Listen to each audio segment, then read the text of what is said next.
Well, good evening, everyone. We're just about to start. I'd like to welcome our speakers for tonight, Mirjana Moffat, who is going to speak to us once again. A long, intricate title, but essentially medicine among Florentine nobility. And the first part will be for a Medici family. So welcome, Mirjana. Thank you, Terence. Good evening, everybody, and welcome. Tena koutou katoa. Dobra večer I dobrodošli. And if you thought that you will get off lightly without me torturing you with Latin, you are wrong. So, salvete omnes. Nomen mihi Mirjana est, et gratia vobis ago, cum hic veneritis hac vespera. And as always, nunc lorquam de cura sanitatis in seculo quintodecimo et familia Medici. Incipiamus. Okay, enough of that torture. So tonight we are going to talk about the most charming, romantic topic you can find, Renaissance in Florence. Before we start, I would like to ask you, when somebody says Florence, Tuscany, Italy, what does that remind you of? Something nice, good wine, beautiful streets, leisure. For me, it's all about beauty. So, before we go and embark on our trip to Florence, to the 15th century Florence, we will touch the 14th century as well. I just would like to let you know that this talk, I would like to have it as a sort of interactive talk. Not just that I'm talking to you, but I will ask you questions and I would like you to answer during the lecture so that we have some kind of interaction, because you will be surprised whenever I ask you something. You will be surprised actually how much you know already about the Renaissance, about Italy, about Medici, and about healthcare in those days. And before we start, I just would like to say I'm very happy to see some young generation of our medical students, the year 3 students, who are our future, aren't they? I remember I was a very young student at the first year of my medical school when we had history of medicine lectures on Saturdays. And they were so interesting that from very early days I fell in love with history of medicine. And look at me now. I'm still young. Okay, so in order to understand a little bit of where we are in terms of geographically, here I've got a map that was taken from the University of Pennsylvania website, even though this is after the death of our last character who died in 1492. This one was made in 1494, but still represents very well what Italy looked like in those days. So what we have here, this is beautiful Florence, and this is actually Florentine Republic, and it is surrounded by papal states. Why are papal states important? Well, they had the money. And what were the Medicis? Bankers. And when there is money talk, well, there is mutual agreement and there is mutual happiness. Everybody loves money. Okay, so what was my starting point? It was the 3-volume work by Dr. Gaetano Pieracini, and it has been 100 years to this date that this book was published. This print is from 1986. It hasn't changed at all. So he wrote it, and the first edition was in 1924, so exactly a century ago. As you can see, each volume is about 500 to 700 pages, so it's a very interesting read. So just to give you a little bit of background, why have I decided to to consult Dr. Gaetano because he was physician.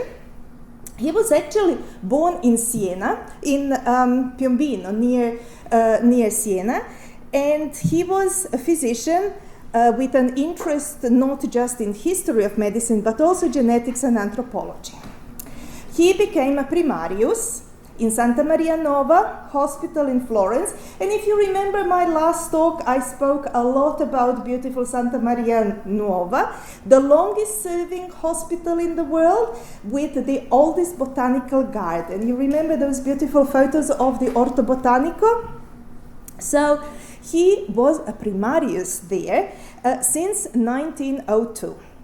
From 1944 to 46, so these last years of the war and toward the peace, the Second World War, he was also a mayor of Florence, and in 1948 he was also a senator.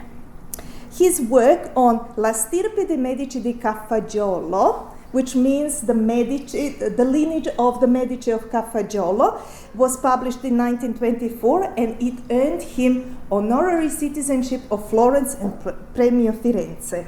Okay, so what can we see? He was born, I think, in 1864, and actually at the age of 60, he wrote his major work. Very interesting read. And so let's see, where did the Medici start? So we know about Cosimo, about Lorenzo il Magnifico, and all those characters, but where is their origin? It is not in Florence itself, but it is in the place called Mugello. Mugello, and there is a place, like a little valley, called Cafaggiolo. And you can probably see that I love Italian language, and Latin, of course, because the mouth is so full of the words, and it sounds so good and so rich. And you know, even if you talk nonsense, you know, it still sounds lovely. Okay, so here we've got the map of Florence, and thanks to the Google, here is the Florence, the place città, so the town itself, and here is Borgo San Lorenzo. This is the province, a region of Mugello, and here where it says Castello di Cafaggiolo, actually it's where the Medici had their villa. Villa dei Medici di Cafaggiolo. The distance between those two places is about 25 kilometers. So basically they could have done by walking, and in a day they would be in town. Now, when we say Middle Ages, we talk about Florence, do you know what is the first obvious difference between these two periods? Come on. Come on, please engage. What do you think? When somebody says to you, Middle Ages, what do you think first of it? Excuse me. And when somebody says Renaissance, what do you first think of? I think printing.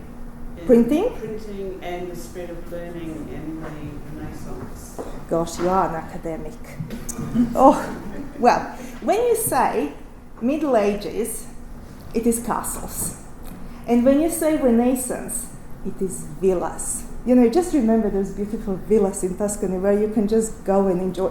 Well, actually it is. There are no longer castles in the Renaissance, but they transitioned. So even the architecture has transitioned from medieval castles with they are so strong with very thick walls. Here you have just nice villas with beautiful gardens, Italian gardens. And so this is how it all started to shift. And this is Mugello nowadays.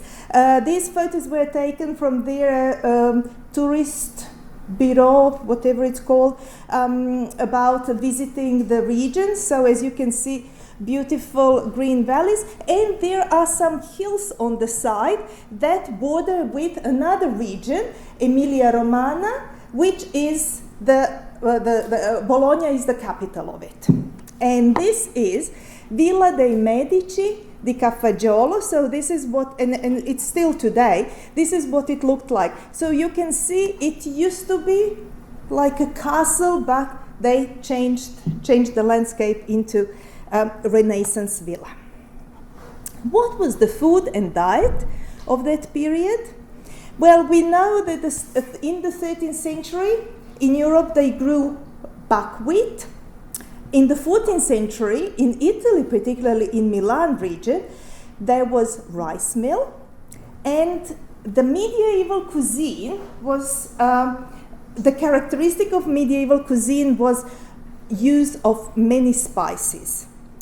They were used for preservation, but also to mask the unpleasant flavors. Because you understand, they didn't have any fridges, they didn't have anything where to keep the food cool, so they would probably give really a good flavoring with spices. The Renaissance cuisine, on the other hand, considers excessive use of spices vulgar. So it is all about delicate taste, everything is about aesthetics, everything is about in moderation. And except there were a few of those spices like pepper, nutmeg and cloves that were still quite handsomely used. Use of sugar was on the rise, and it was seen as a mark of social distinction. In other words, if you are rich, you can use sugar. If you're poor, sorry. But don't forget that this was before Christopher Columb discovered the New World. So, what did they eat and how did they feed themselves? Well, it is said that physical and mental health was provided by God, and their maintenance, or physical and mental health maintenance, was achieved through fasting and prayers. But how many quite chubby friars have you seen? Yes, so, well, did they fast? Not so sure. But according, Renaissance is rebirth. But rebirth of what? Well, they brought back the beauty of the ancient Roman and ancient Greece art, culture, way of thinking. So, and even in medicine, they were inspired by the Greeks and their balance of four humors, thinking that it was the key to good health because illness was an error due to a surplus or lack of humors. So the four humors were the result of heat, cold, humidity, and dryness. And to balance it, if you, for example, had a lot of heat in your body, you should balance it by eating something cold. And here we come to the Medici coat of arms, and you can find it everywhere around Florence. So, what is the characteristic of their coat of arms, of their emblem? Here we see they call them 6 balls, or sei palle, as they call it. So there is one, it's always the one with this lily in the 3 lilies on it, and it's always blue, and there are 5 red. When you see it for the first time, what does this emblem or coat of arms remind you of?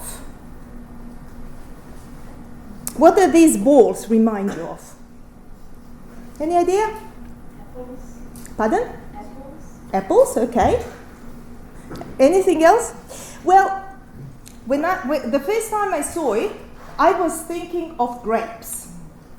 And when I was young, I lived in Italy, where my landlady told me that at the turn of the old year into new year, so 31st December to 1st January, it's their tradition to eat 12 grapes, because grapes signify abundance. And so, but I mean, in the middle of winter, who can find grapes? Only if you are in the Pacific region. But it was a tradition. So those that were really rich, they could afford having 12 grapes for the celebration, for the turn of the year. So for me, even though they call it balls, for me, I always see it as grapes. It's down to interpretations as well. So here we've got the Medici lineage. We are going to look from Averardo de' Tobici. So he was, with his ancestors, we are talking about just the turn to the 14th century, until Anna Maria Luisa. She was the last child of Cosimo III, the lineage goes down to the 1743. Here is the family tree, and so we are going to look only at 7 characters and at 5 generations for this talk. So here we've got Averardo, here we've got Giovanni di Bici, here we've got Cosimo the elder, his brother Lorenzo, then we've got Piero the Gauti, and his 2 sons, Lorenzo, who was Lorenzo il Magnifico, and his brother Giuliano. And there is the reason why I included Giuliano here. So the first 5 generations, so here they can track their lineage even further. I know it's not the most clear. This is from the Archives Britannica site. But what I wanted to show you is that even though we are going to start from here, so this is our Averardo. So he lived in about mid-1300, mid-14th century. So here we are following this lineage here to the Lorenzo and Giuliano. So only this little part. And this is what the family tree looked like. This is a very famous painting by even more famous painter called Alessandro di Mariano di Vanni di Filippi. Do you know who am I talking about? Who does he remind you of? Sandro Botticelli. I believe you all heard of Sandro Botticelli. You know Primavera, Birth of Venus. These are his very famous paintings. But this one is Adoration of Magi, in which a guy called Gasparo di Lumi ordered, or he commissioned, a painting by Sandro Botticelli with the members of all the Medici family, all those first generation, so 15th century Medicis. This is the first time and the only time I dare say that I see all the Medici members in one painting. Various historians, art historians, doubt the who is who, but they all agree that this is Cosimo the Medici, his son Piero. So he is like the first of those Magi. This is his son Piero. And this is his brother Lorenzo. So all those that are kneeling. So these are the Magi. Does anybody know what are the names of the biblical ones? Is it Melchior, Balthazar, and Gaspar? I think. Is it? Am I right? Okay. Thank you. So. One thing that you will find in most of the paintings of the noble families, and particularly if they were powerful and in some kind of position, is that they would always wear crimson red. So here, some argue that this is actually Lorenzo di Medici. Even Dr. Gaetano, he also talks about him, but I don't know, somehow I've got a feeling, for me, this one looks like Lorenzo de' Medici, this one looks more like his brother Giuliano, but they are not sure who is exactly from the crowd. Here we've got the guy who commissioned Gasparo de Luma, and this here is the painter himself, that's Sandro Botticelli. They usually say that the characteristic of the Renaissance portraits is that they always look at you. So here we've got, of course, he's looking at he's among that crowd. Sandro Botticelli is a painter. But my attention was to this guy because he's also looking toward you, and I don't know who that is. Okay, let's start with the first character. So it is Averardo Medici detto Bicci. He comes from the family that has got priori, or priori, e gonfaloniere in his family. If you remember from my last talk on doctors and medical training and healthcare in the early Renaissance Florence, we were talking about guilds. And there were 7 arti maggiori, major guilds. There were 5 middle, arti medi, and arti minori were 9. So the lowest ones were 9. Signoria consisted of 9 members. There were 8 were from the guilds, 6 from the major guilds, 2 from the minor guilds, and the last, the 9th was il gonfaloniere. So he was like gonfaloniere di giustizia, so he was like a boss. So he comes from the family that were priori and gonfaloniere, so he did have that political background in his family. We don't know much about him, only that he had 2 wives, Giovanna di Lotto Cavallini. The names don't mean anything to you, but he married twice, which might be the case that his first wife died and he remarried again. He had 3 children, Giovanni, who is the one that we are interested in, Francesco and Antonia. We know that he suffered from catarrh. You know what catarrh is? I mean, you are all either medical doctors or studying medicine, but it was like hypersecretion or hyperproduction of the mucus.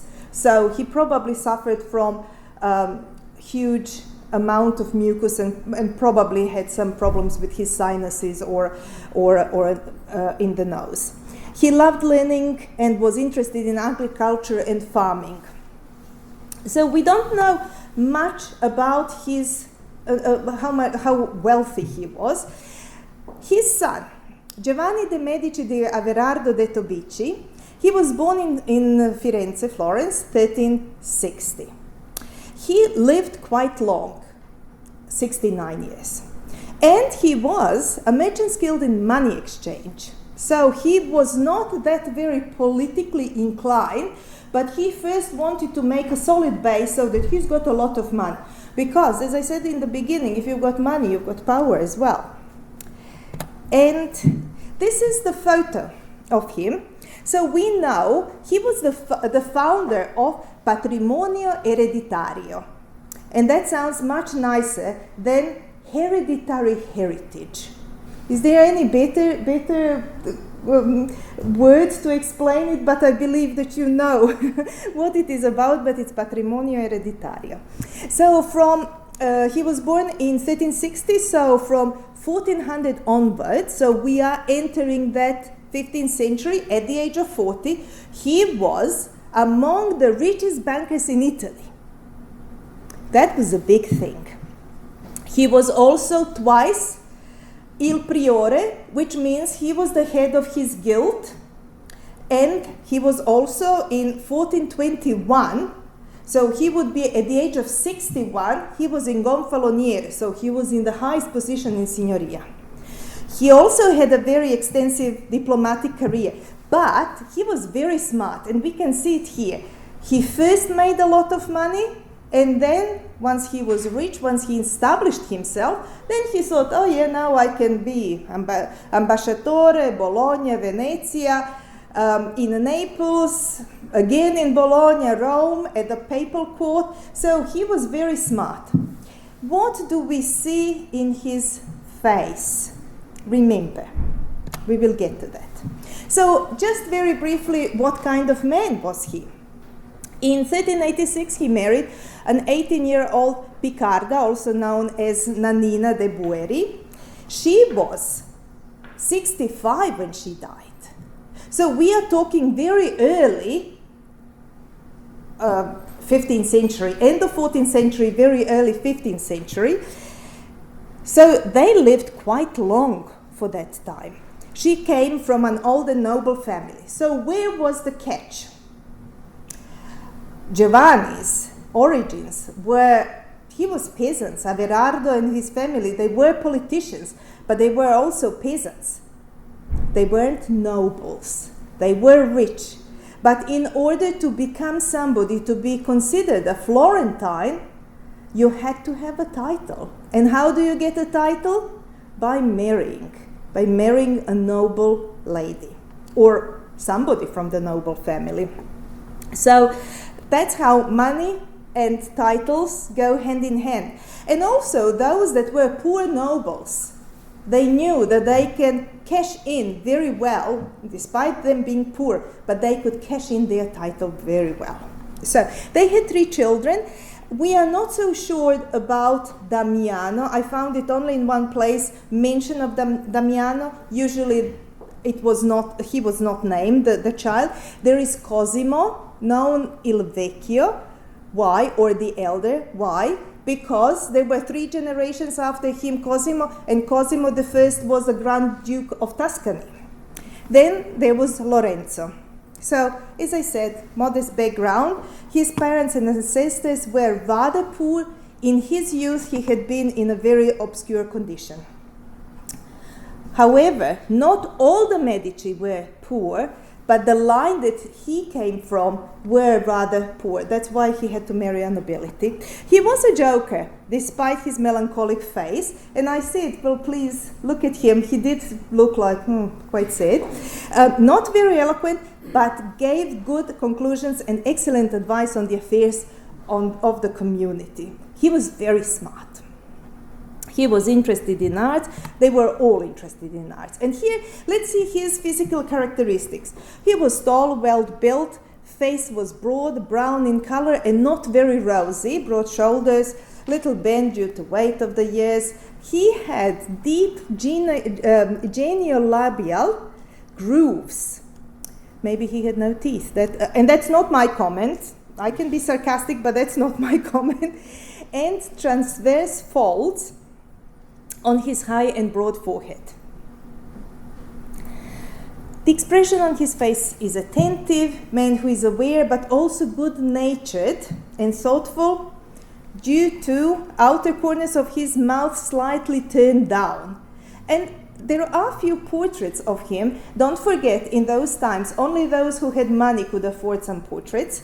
And he was, yes, you could see everywhere looks a little bit. But there is another thing that caught my attention. Look, is it, how do you call the distance between your pupils? Is it, it's not strabismus. Strabismus is when you don't, it's hypertelorism. I think it's hypertelorism, is it? Yes. So he had that, and you will see later that will be like a trait. So solid organic constitution by nature and enjoyed good physical and mental health, and he lived 69. We don't really know very much about his ailments, what was troubling him, but he obviously lived very long. His doctors were, the names again may not mean a lot to you, but what I would like to mention is here Maestro Ugolino de Montecatini, author of Tractatus de Balneis on baths. And that will be like a manual or guiding principles for all those that would be suffering from the gout and the arthritis later on. In this, and that was from 1470, 2 types of baths, natural mineral springs and the artificial baths. So you have some herbs and you spice it along with the salt. In those days, there was a lot of rivalry between the doctors because everybody wanted to treat those with a lot of money, and because it also meant they rose in their positions. Okay, so this is Giovanni. We are going to his first son, Cosimo il Vecchio the Elder. He was born in 1389 until 1464, and he lived 75 years. That's long. He was called Pater Patriae, the father of the nation. Let's see. So we are now here. We are here. Let's see what he looked like. Oh dear. I wouldn't mind that. Sorry, husband. Okay, no. Oh, there he is. There is our Cosmos again in this crimson cloak, and he's he looks very serious, doesn't he? But he was 75. What strikes me about the Medici is that they always seem to have quite large ears and very pointy nose. The nose is so characteristic in their physical characteristics. And yes, there is always some kind of seriousness. So, Cosimo di Giovanni de' Medici, he was the first ruler of Florence, and he was the ruler for 30 years until his death. So, until his death in 1464, so he was the head of the Medici Bank for 35 years. He was one of the most influential protagonists of the history of medicine. And of course, because they had money, his father was one of the richest bankers, so you can imagine everything was on his hand. But what I love about them is that, yes, they were rich, but they weren't lazy. They knew that there is money, but they also wanted to make the name because they had a lot of enemies. So he had the best teacher, that was his father, and then he, just like his father, he was also ambassador in few places. But he was banned in 1433 from Florence. He went to Padua and Venice, and again, while he was in the exile, he wasn't sitting idly. He was very well respected. He restored one of the libraries in Venice. So he was confirming that his name has got the weight. And then he returned in late 1343, and that's when he took the rule of the state of Florence. Now, what about his family? This is his wife, Contessina Bardi. He married a daughter. She was from the noble family, so she was a daughter of the count, she was modest in desires and aspirations. All right. They had 3 children, so Piero de' Gauti and Giovanni with Contessina, but then it seems like that's a trait you will see later on. You know, the more we go through the generations, you know, they just seem to be having those errors of youth. So he had a son, Carlo, but the records say that he loved him equally as the other his legitimate children. He was a prudent man, merciful toward God, just and magnificent towards men, temperate in himself. Of course, if you have money, if you are chronicler of the time, are you going to slander or are you going to write poorly about the guy that is providing for your life? No, you will not. So, but it is true that he was hardworking, honest, and that he was a good role model, not just for his family and children, but for the other citizens. What was his lifestyle and diet? So there was obviously no shortage of food, game, fish, wine. And I found quite interesting, in New Zealand you don't eat a lot of chestnut.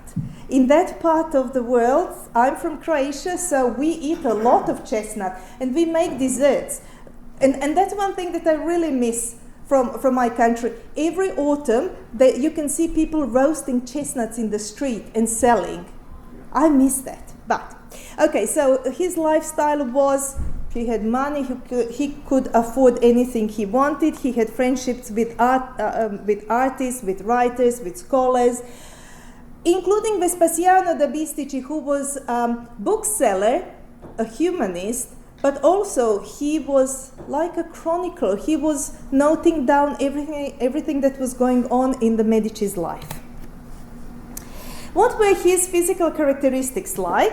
So he was tall, robust skeleton, well proportioned in the parts of his body. And according to his son Piero, the most important thing is that through the letters and through the writings, we have a lot of testimonies of what the Medicis were actually like.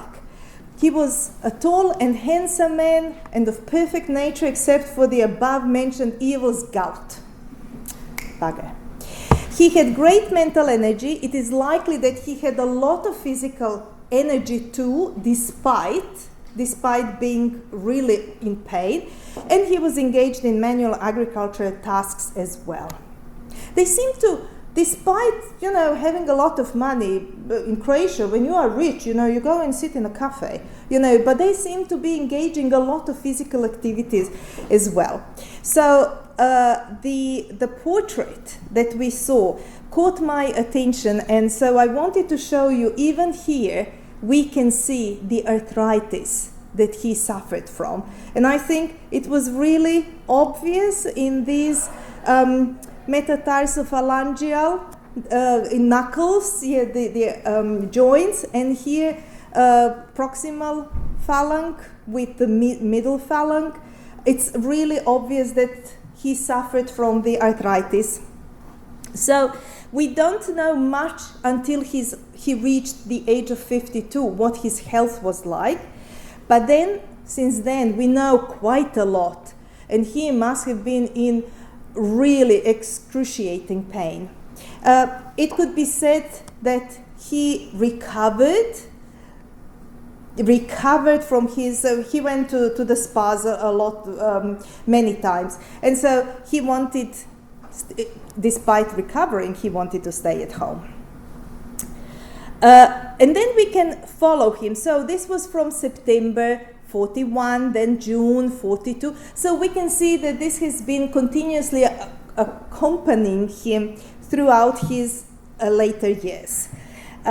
So he's better in flesh on his foot, but he's making sure to stay at home because of many hot springs. But then he suffered from the pain in the foot and in the hand later on. So it was clearly the cause of arthritis.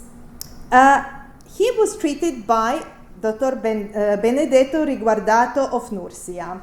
Now a question for you. Benedetto of Nursia, what does that ring the bell? What? Anybody knowing about lives of saints? Have you heard of Saint Benedict? Saint Benedict of Nursia? Yes, he was the monk that established the order of Benedictines. So he was from Nursia, and then Benedetto Riguardato of Nursia, he was from the same place. So the Benedict, if I remember correctly, he lived probably in 5th, 6th century. So there is that legacy that whoever came from that region must have been with some specific, I wouldn't say abilities, but knowledge and skills. So it was a plus for him. He was actually treating the Duke of Milan's wife from infertility. And he was very famous. So Cosimo wanted him to treat him for the arthritis as well, because he was very good and he had a very good reputation. So he was also treating the Pope, so he was always traveling from Milano to Florence to Rome. And that wasn't that very easy in the 15th century. The other diseases that he suffered from, it is believed that he also had some chronic urinary diseases, purulent cystitis from enlarged prostate, which was a frequent occurrence in elderly. He also suffered from fever and polyuria, frequent urination. You will see later on, I pulled out what were the illnesses common to all the Medici of this generation, and they also included skin diseases. They used to suffer from either eczema or pruritus or something that was with skin. Now we go to Lorenzo de' Medici, but Lorenzo the Elder, he was the Cosimo's brother. He, unlike his brother, died at the age of 45. So we are here, Cosimo Lorenzo, so that's the brother. He was younger brother. He, at the age of 21, married Ginevra Cavalcanti. They had two sons, Francesco and Pier Francesco the Elder. Now, what I would like to show you, while we are here. So here we've got the line. So from Giovanni, we've got Cosimo and Lorenzo, and they split. If you remember, I was talking about the region or the valley called Cafaggiolo. So Cosimo and his branch here, they were of Cafaggiolo. But Lorenzo and his side of the family, or all of them, they were in Trebbio. So we are just talking about Lorenzo, and then we are going to Cosimo's side. So Lorenzo had two sons, Francesco and Pier Francesco the Elder, and in 1430, Florence was plagued. So there was a plague. It wasn't the Black Plague like we talk about in our talk of Dubrovnik and also Florence, but it was quite serious plague. And together with Cosimo and his sons, he went to Ferrara and Verona to escape the plague. Unlike, we will see later on, Lorenzo il Magnifico, he never went into exile, he never ran away from plague, he stayed. And they all went to Verona, then Verona was plagued, and then they went to Venice. Lorenzo was, because Cosimo was basically, I would say, more skilled, more important, older brother, so Lorenzo was there to help out, and so he still held various positions, like he was a magistrate. He replaced Cosimo in Ferrara at the position of ambassador when Cosimo became il gonfaloniere. So what would you say, what can we say from the paintings about Lorenzo? If you ask me, he was handsome. Nothing wrong with him. He was, well, just like with Cosimo, not much is known about his general health, but Vespasiano da Bisticci, and I actually have a copy. I got it from the Victoria University of Wellington, and it is really, really good read. So he said that he was of a very good health, and there is a record that in 1433 he also had a toothache.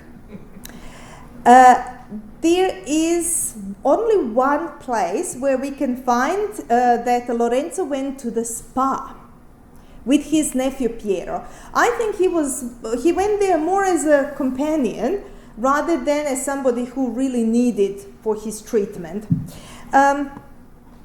And he said that Lorenzo is already feeling better and improved a lot from the scabies. So that was the thing that was troubling him, not the gout. And I believe he will fully recover because these waters are appropriate. And even he recovered from the scratches. So it must be really itching if they had to recover from scratches. So he was an active man, lover of the pleasures of the countryside and the physical exercises.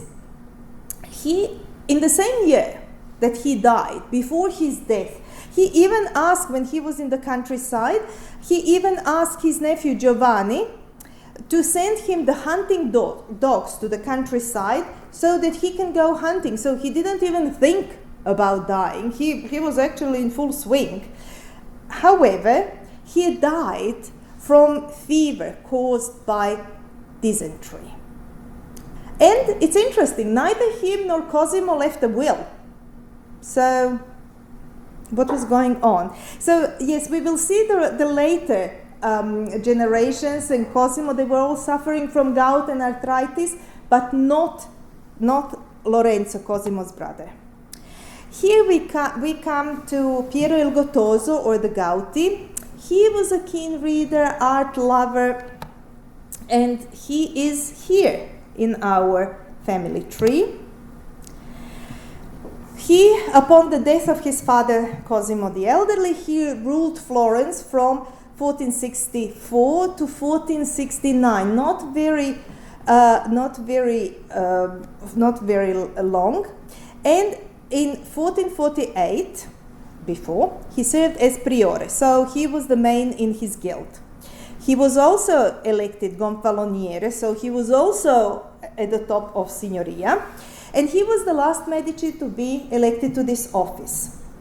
Just like his ancestors, he was also ambassador, and that's an interesting thing. If you remember my talk about Dubrovnik quarantine and the plague, doctors weren't just doctors. They weren't just providing medical services. They were also diplomats. So they would know what was going on, what ailed Medici in Florence, so that he can later on, for good money, tell what's the situation like in the court of the Medici. He can tell that to Sforza, who weren't always on the best of terms. So they were also, well, you know, being spies, being diplomats, being present to help. So he was also ambassador to Milan, Paris, Venice, everywhere. He was very clearly quoted that he was scrupulously methodical despite lacking his father's flair. He had eye for detail and great memory that helped him in the family business. So he married Lucrezia Tornabuoni. Again, so with every new marriage, they were solidifying them being nobles as well. So she was very educated, religious. She was a patroness of arts. She was writing poets. She was very religious, though, and she was also a playwright. They had 5 children. They actually had 7 children, but 2 were not. They probably died very young, so they didn't even have the names. And it's interesting, and you will see later when we talk about Giuliano and the conspiracy of the Pazzi, that their daughter, Bianca, married actually the son, Guglielmo, of the Pazzi, which was unheard of, because Pazzis were their great enemies. And that's why I love Renaissance. I love Renaissance. It's so romantic, you know. It doesn't matter if they are at each other's throats, they still love each other. Oh gosh, that's so beautiful. And yes, the Pazzi, there is a conspiracy of Pazzi. You will see what happened later. And that was the very same sister whose brother was killed by the Pazzi, but you know, the power of love. You could tell that I'm from the south of Europe because I always get emotional. So what was Piero de Gauti? What was his health? If you ask me, on his photo, he looks quite okay. Would you say that he was suffering from any arthritis, that he was suffering from droopy eyes, from something? I don't see it very that anything is wrong with him. But he had very many health issues. Although he managed to have very active life, his determined chin and thin mouth suggested a character able to withstand the constant pain. Well, if he was born with so many defects and illnesses, he probably over the years just learned how to manage so that they didn't prevent him from active life. So he had arthritis and irritation of eczema. He suffered from arthritis since he was 17. So he must have really lived with it all his life. I found somewhere the record that he had drooping eyelids and his appearance, and he always had that sleepy appearance, and swollen glands in the neck. He was always considerate, patient, and courteous, and well liked and respected by those close to him. And we come to, of course, the magnificent, he was, but you'll see what he was else, you know, apart from being so beautiful and gorgeous. He was an admirer of all things beautiful, and he was a man of a vision. So we are here. We are here, Lorenzo il Magnifico. By the way, if you're wondering, where is Catherine de' Medici? Catherine de' Medici is here. So Lorenzo's son, Piero il Fatuo, or as you say, unfortunate. The real translation would be silly or foolish. Lorenzo, and there is Caterina de' Medici. So Lorenzo de' Medici was her great-grandfather. There he is. Who does he remind you of? Does he remind you of Giovanni, of Averardo then Giovanni. Huh? Does he remind you of?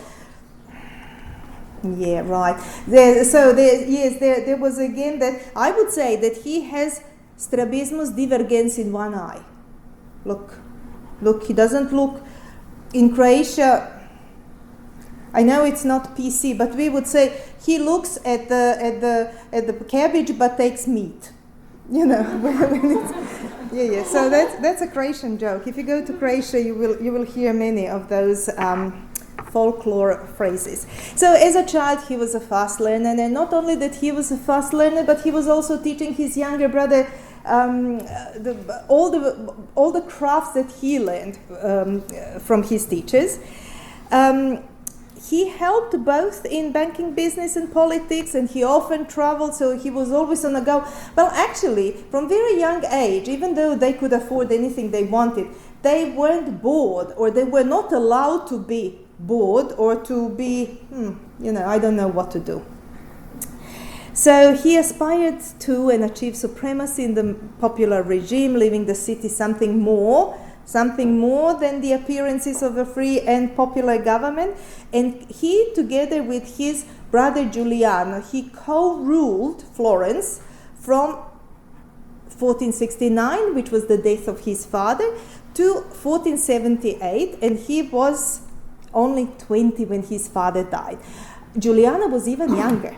Now, so he married, so before that they were marrying the Florentine nobles and Florentine family, and they're from the region, and this is the first time that I know of that a Medici married somebody from Rome.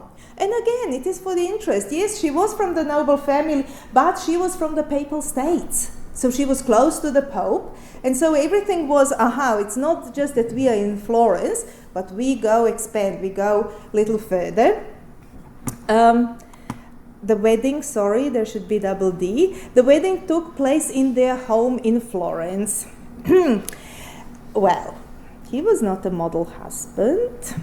And there was a huge difference because probably Clarice was very religious and she was very humble, and she was very well educated, and there was a little bit, here and there difference in taste is culture, because the record says that she was brought to him because Lucrezia Tornabuoni, mother of Lorenzo, went to Rome to see what the bride-to-be looks like. He didn't even see her. It was mother who arranged it, and he thought it was a good match and catch. And so he always showed that passive sympathy. It didn't prevent them to have 7 children. There is a record that there were 8 children, but very likely that one child didn't live long to get even the name. And one of their children, Giovanni, he became Pope Leo X. It's probably worth mentioning that the Medici family, they gave 4 popes and 2 queens. It's not a small thing. So what was his lifestyle? So he enjoyed Greek wine very much, Malvasia, even though they were making even in his region. In Tuscany, we know that in the southern of Florence there is Chianti, but also in his region they were growing wine, but he considered Greek wines. He was a big connoisseur of the Greek wines in particular. Well, he could afford, that's another thing. He was very physical, that he did not neglect physical exercise. And it's very interesting how they portray that although he grew vigorous and somewhat big-boned, as a young man he had great agility of limbs. So what was his pastime? It was wine and hunting, and you know that symposium is a Greek word for banquet, actually a drinking party. But when you say symposium now, it's a talk on a specific topic. So when I said to my husband the other day, you know what a symposium is? He was more for that drinking party version than for that intellectual version. Yeah, husbands. So he loved spending time in the countryside. He celebrated its beauty, and he was all about the beauty. He was also writing, and he wrote a poem when he was in his villa, The Shadow, L'Ombra. And he was really all into beauty, all into women, all into everything. So it is said that he was not as handsome as the other members of the family, especially his brother and father. I find him, well, okay, he was not, later on he was not that very, but here he was not too bad. He was of very amorous nature. It is recorded that at the age of 16 he had an amorous relationship, not of platonic nature, and I'll leave you to interpret it the way you like, with Lucrezia Donati, who was a married woman. She was a married woman. What a sinner. She was 16 and she was newly married to Niccolo Ardinghelli. At that, Niccolo Ardinghelli was probably 20 years older than her. So even when we saw that first photo of him where he looks so solid, and I think he might have been just good with words and good poet, but I think there was something in his physical appearance that was quite strong and quite striking. And Easter Sunday, 1478, we will see later on, while they were in the church, it was the Santa Reparata church in the Duomo, that was like a little chapel. The idea by Pazzi family was to assassinate both Lorenzo and Giuliano, both brothers Medici. And he managed to escape. And he managed to defend himself, although he was seriously wounded at the base of the occipital bone. He survived, and to show that the plot didn't succeed, he showed even at the balcony of the palace, showing people that he's alive, which also brought a sense of relief among people. So what was his health like? Unlike Cosimo, who always fled the plague, I already mentioned. During the plague in Florence, 78 to 79, he remained in the city, and he thought it was his duty as a ruler to stay there and to defend, which is very noble of him. His skin was olive color. He was of weak eyesight, had a depressed nose, and was completely deprived of any sense of smell. Oh. And as per description by his friend Niccolo Valori. His voice was not very pleasing because of the narrowness of his nose, and it seemed hoarse. He died very young. And that's one thing that really strikes me. His ancestors, they all lived 75, 69, but he died fairly young, only 43. And he was obsessed with his health. So what did he do? He went to spas, regularly frequented them. He had eczema. At the age of 18, he suffered from eczema. He suffered from gout, just like his father, and he went to spa. Everything was healed with the spa water. First, they weren't sure whether his pain in the foot was gout, but then later on, 3 months later, he didn't leave the house for months. He also suffered from renal colics. He had the signs of bad urine, and he also suffered from arthritis.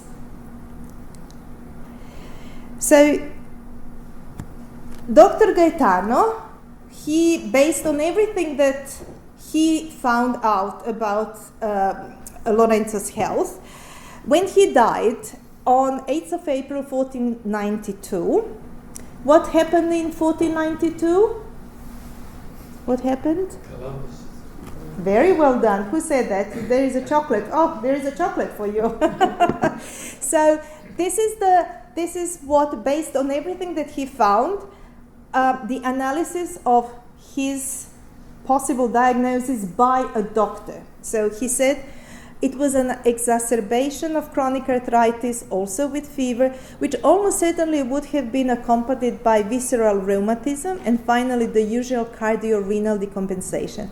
It is also probable that the urticemia had also had localizations in Lorenzo's hand joints in the type of deforming rheumatism. And we do know that his hand was dysmorphed because he had to ask, towards the end of his life, which was very short, he had to ask his assistants to write the letters to the Pope.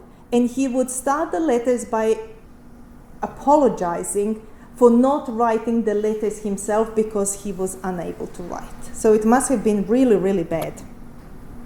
And here we come now to the last character for tonight. And this is Giuliano di Piero de' Medici. What have you noticed? In order to understand who is who in this long line of the Medici, you always put the name of the father. So here we know that Lorenzo and Giuliano both have Di Piero de' Medici. Piero, their father, would have the Cosimo de' Medici. So that's how we know which one we are talking about. So this one is the second son of Piero de' Medici. And he died, he was assassinated at the age of 25. So we are here. We are here, and this is his line, which is also very interesting, very, very brief. So he, together with his brother Lorenzo, co-ruled Florence from after the death of their father, 1469 to 1478. And he was only 16 when his father died. Lorenzo was 20. They were young, and they co-ruled the Florence. So they must have been very, very skilled and have a good group of advisors who helped them ruling. He had one son. He never married. He had one son with Fioretta Gorini, and it was out of wedlock. The boy's name was Giulio, who would later become, so he was basically an illegitimate son who became a pope. And he was Pope Clement VII. He was, from his very young age, he was madly in love with Simonetta Cattaneo. And he wrote letters, she didn't care about him. And so at the same time, he was also in love with Fioretta Gorini. Do you see the pattern among those Medicis? You know, everything is so beautiful, yes, arts, yes, but yes, wandering guys, right? His friends, actually, he must have really loved his life, or life in general. His friends called him the Prince of Youth. Really beautiful characteristic of somebody being so full of life. He loved countryside. He loved exercising a lot, went hunting, fishing, horse riding, and also, you know, everything accompanying that, lots of symposia. If he lived longer, it is believed that one day he would surely become a cardinal. And I'm sure his brother would also help, and his son, the Pope. And so what happened? What happened in the Church of Santa Reparata?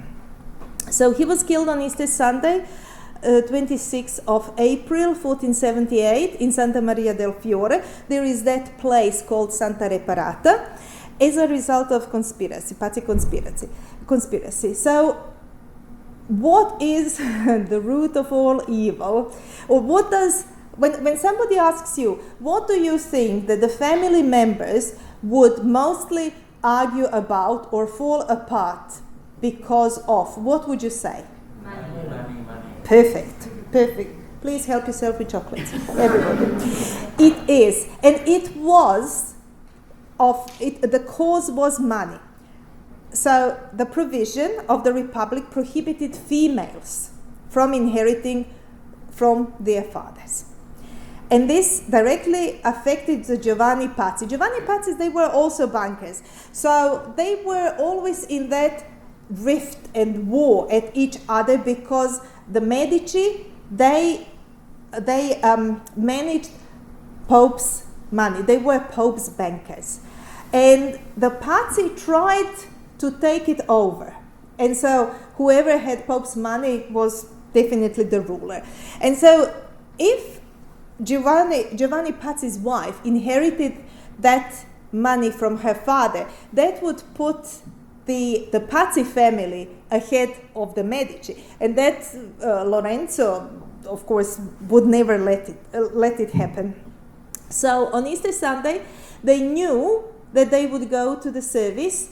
The Pazzi family, there were 4 of them, they actually assassinated, and not only assassinated Giuliano, they wounded Lorenzo, and they also killed another close friend of the family. So in 1895, they were doing some renovation in Santa Maria del Fiore in the Florentine Cathedral. They exhumated the bodies of Piero and Lorenzo, and here we can see Parieto Temporale, the Parieto Temporale side, that here, this is how they were, he was basically hit with the how do you say, the dagger, you know, where you hold the dagger, he was hit, and he had 3 wounds. 2 in the parieto-temporal region, and 1 large but not in full scope in the high region of the frontal bone. So I think that's where it is here. And we are coming to the end of this talk. For the end, I just wanted to show you what puzzled me while researching this lineage of the first 5 generations of the Medici. And what happened? Averardo, we don't know how long he lived. Giovanni died at the age of 69. Cosimo at the age of 75. Lorenzo, his brother, at 45. Piero, Cosimo's son, at the age of 53. But Lorenzo died at the age of 43. Giuliano, because he was, of course, murdered, he died at the age of 25. But this leaves us with the question, what was the reason that those that lived, he was a little bit poor, but then Cosimo was quite wealthy, but not so healthy, because he was the one that was stricken with arthritis, still lived until the age of 75. So it's very interesting to know what actually caused such decline in their longevity. What did they suffer from mainly? Cosimo, Piero, Lorenzo, 3 generations, all suffered from gout and arthritis, all suffered from fever, and all suffered from skin diseases. And that leaves us with the question, what comes next and who are the next? And that is part 2. By the way, thank you very much. By the way, have you watched Medici Masters of Florence? It is a televised program about, and that's where that Richard Madden, he is like Cosimo and Contessina di Bardi, you know, she's also pretty, and they're all pretty, and they're all, you know, no worries in the world. It's very interesting. There are 3 seasons. If you like this kind of stuff, I recommend that you watch it. But they've got the characters right, but there are some historical inaccuracies, so it is very romantic, and it's very, you know, how much they loved women and where they went, and, you know, frequent visitors of the brothels, etc., etc. So if you like this kind of stuff, I would warmly recommend that you watch it. It's great fun, and you see very nice costumes. It's filmed in Florence, so it's a great watch. Well, thank you very much indeed, and now I'm open to questions.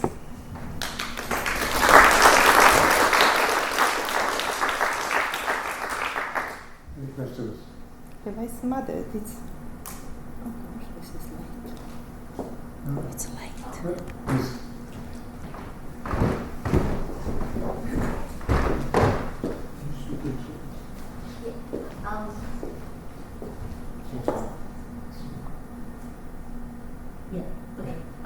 I forgot which person it was, but one of people got banned from Florence or something like that? Yes, it Why was was it? Cosimo. Cosimo was banned for a year.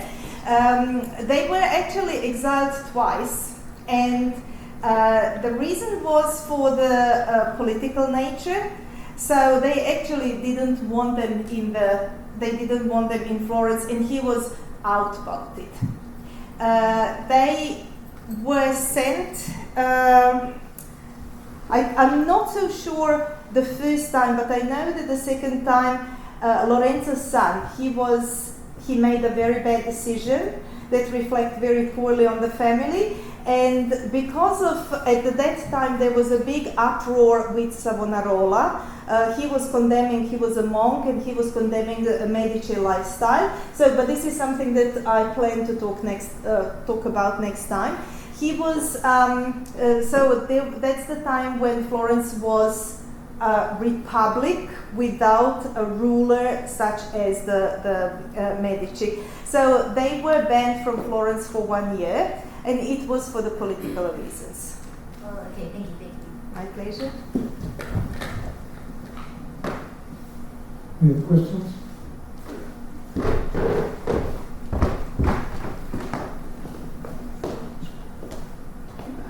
Thank you for a great talk. Just one question about the artist, about one of the portraits. I'm sorry, I can't remember which one it was, but one of them was painted with the eyes closed, and I just wondered if the significance of that was that it was painted posthumously, and that it was a code. I was very curious why the eyes were shut. The one, let me just go back to, you mean the Giuliano? Yeah. Giuliano, it is very likely that this portrait, this was done by Sandro Botticelli, and I think he was a friend with Sandro Botticelli, so he painted him as a young man. So it is this one, and I can tell you what year it was painted. So it was painted around 1476 to 1478, and in 1478 he was killed. So it is very likely that it was toward the end of his life.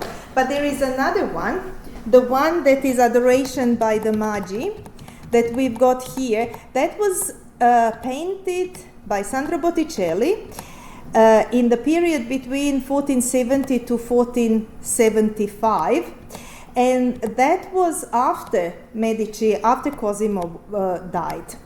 So the guy who wanted, so this is not a real life situation, just one sec, I'll show you.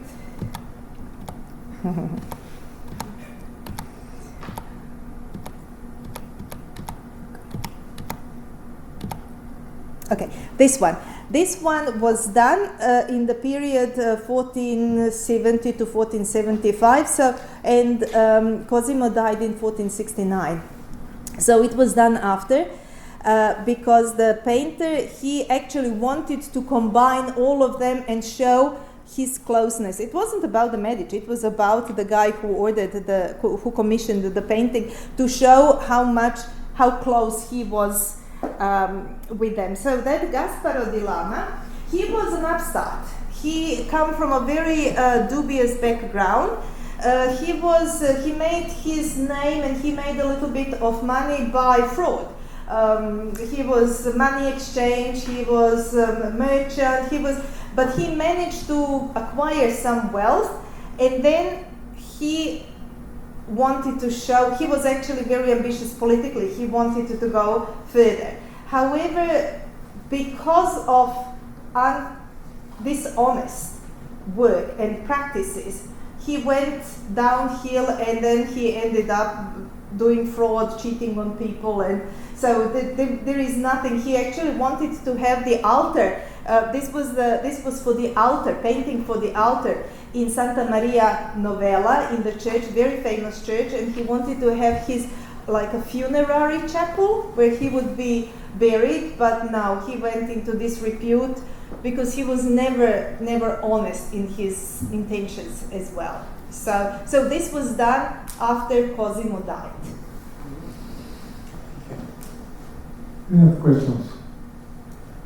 If there are no more questions, I'd like you to join me, please, in Thank you. thanking Mirjana.